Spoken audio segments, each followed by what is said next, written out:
مثل جبل أحد دينا أداها الله عنك. يا معاذ قل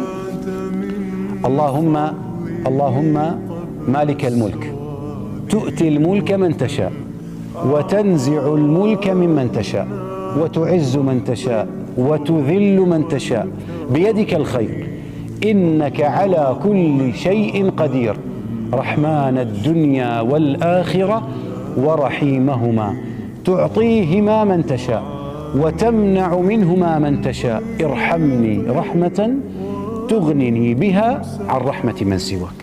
هذا الحديث أيها الإخوة حديث عظيم. من منا لم يمر بدين؟ من منا لم يمر بضيق؟ من منا لا يتمنى أن يوسع الله رزقه؟ أسأل الله أن يوسع علينا وعليكم وأن يقضي حاجاتنا وحاجاتكم، اللهم آمين.